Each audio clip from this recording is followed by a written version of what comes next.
ஹரே கிருஷ்ணா கிருஷ்ணா கிருஷ்ணா ஹரே ஹரே, ஹரே ராமா ராமா ராமா ஹரே ஹரே.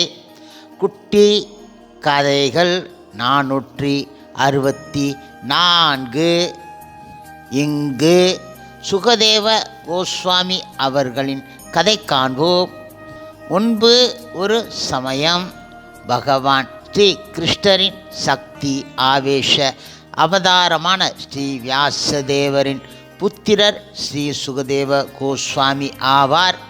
வியாச நாராயண ஹரி இவர்களுக்கு ஆத்மார்த்த மங்களம் கொடுப்பதற்காக ஸ்ரீல வியாசதேவர் பலவித கிரந்தங்கள் எழுதி இருக்கின்றார். ஸ்ரீ சுகதேவ கோஸ்வாமி அவர்கள் அவருடைய தந்தை அருகிலே இருந்து கொண்டு சாஸ்திரங்களின் சாராம்சங்களை சிரவணம் மேலும் கீர்த்தனம் செய்வதை மீண்டும் மீண்டும் கேட்டுக்கொண்டே இருந்து அறிந்து கொண்டார். அவருடைய சுகதேவருடைய பவித்திர ஜனன விஷயங்களில் ஒரு நெருங்கிய இரகசியம் தன்னை கண்டுபிடித்தார். அதை சாதாரண மக்கள் புரிந்து கொள்வது என்பது மிக மிக கடினமான ஒன்று ஆகும்.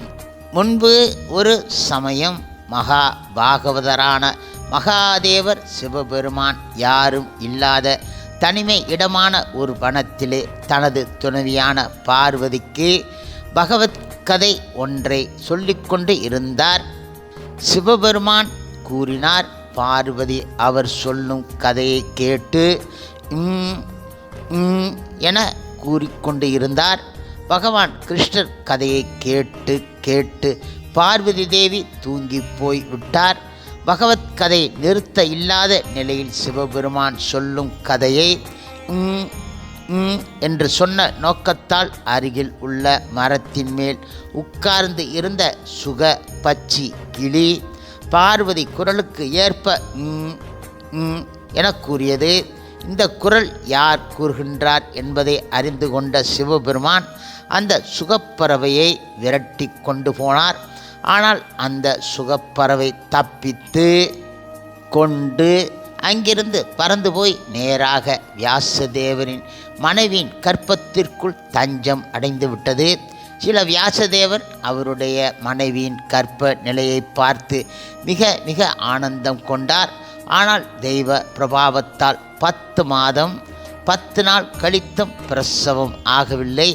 எந்த ஒரு காரணம் தேடியும் நிச்சயமாக தெரியவில்லை அவருக்கு. இப்பொழுது சுகதேவர் ஒவ்வொரு வருடமாக 16 வருட காலம் அவரே மாதா கர்ப்பத்தில் இருந்து கொண்டு இருந்தார். எல்லோரும் மிக மிக ஆச்சரியப்பட்டார்கள். எதிர்காலத்தில் என்ன ஆகுமோ என இதை பற்றி மிக மிக விசாலமான ஆலோசனை ஏற்பட்டது. பாகவதர்கள் இச்சையால் இப்படி நீண்ட காலம் மாதா கர்ப்பத்தில் இருந்தது ஒரு பெரிய அதிர்ஷ்டம் ஆகும். முழுமுதற் கடவுள் மற்றும் பரமபுருஷ பகவான் ஸ்ரீ கிருஷ்ணரின் தூய பக்தரான சுகதேவர் மாதா கர்ப்பத்தில் தங்கி சிவபெருமான் பார்வதி உரையாடலை நிரந்தரமாக சிந்தனை செய்து கொண்டு இருந்தார். அவருக்கு தெரிந்தது இந்த ஜட உலகம் பகவானின் பகிரங்க சக்தி மாயா வைபவம் மட்டுமே என நினைத்தார். ஆகவே இந்த ஜட உலகத்தில் மாயையின் பிடியில் அகப்படுவதற்கு அவருக்கு விருப்பம் சிறிதும் கிடையாது. அவரே எல்லா ஆசை பேராசைகளுக்கும் நிர்வாணம் ஆகி பகவத் சமாதியிலே யோசனையாக இருக்க வேண்டும் என நீண்ட காலம் அதாவது 16 வருடங்கள் மாத கர்ப்பத்தில் தங்கி இருந்தார். பின்பு பகவான் ஸ்ரீ கிருஷ்ணரின் கருணையினாலும் அவரின் வேண்டுகோளின்படியும் உண்மை உருவில் சரியான நேரத்திலே பிரசவித்து திகம்பரராக நிர்வாணமாக வனத்திற்கு சென்று விட்டார். இப்பொழுது சில வியாசதேவர் புத்திரனை திருப்பி அழைத்து வருவதற்காக சுகதேவர் பின்னாலே அவரும் ஓடிப்போனார். அவர் மிகவும் ஆழ்ந்து சிந்தித்தார். புத்திரனை முகத்தை பார்ப்பதற்கான நேரம் கூட அவருக்கு வரவில்லை.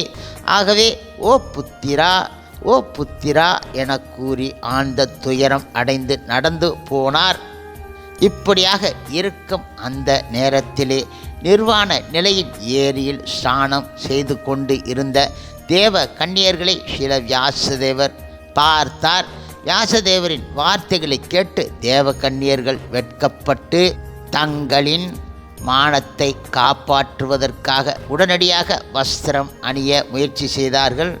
இதை பார்த்த ஸ்ரீல வியாசதேவர் அவர்களிடம் கேட்டார், ஓ தேவகன்னியர்களே, நீங்கள் ஏன் என்னுடைய 16 வயதுடைய புத்திரனை பார்த்து வெட்கப்படாமல் என்னை பார்த்து வெட்கம் அடைந்தீர்கள்?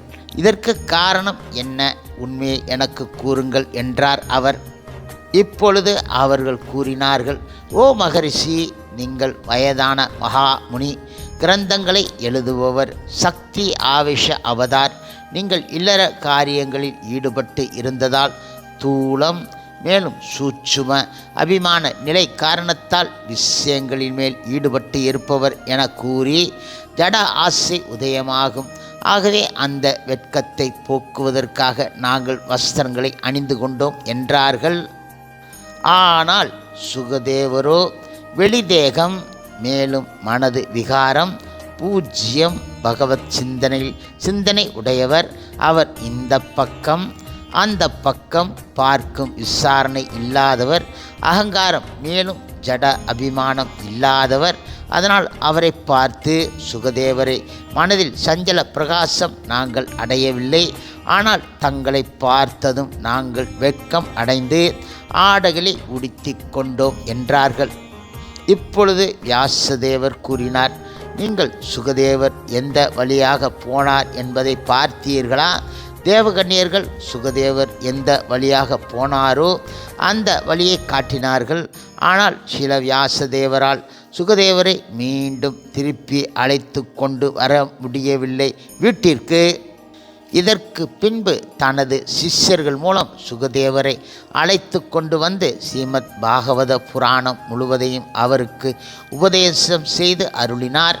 இதற்கு பின்பு ஸ்ரீல சுகதேவர் அவர்கள் அர்ஜுனரின் பேரன் ஆகிய மகாராஜ் பரீட்சித்திற்கு கங்கை கரையில் தொடர்ச்சியாக 7 நாட்கள் ஸ்ரீமத் பாகவத புராணம் உபதேசம் செய்து அருளினார்.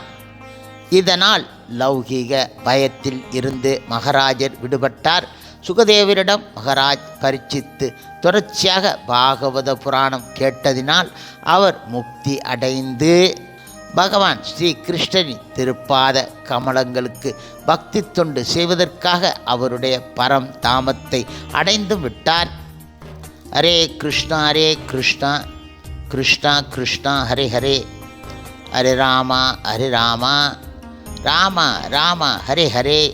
ஸ்ரீல பிரபுபாதரின் சேவையில் இஸ்கான் பக்தர்கள்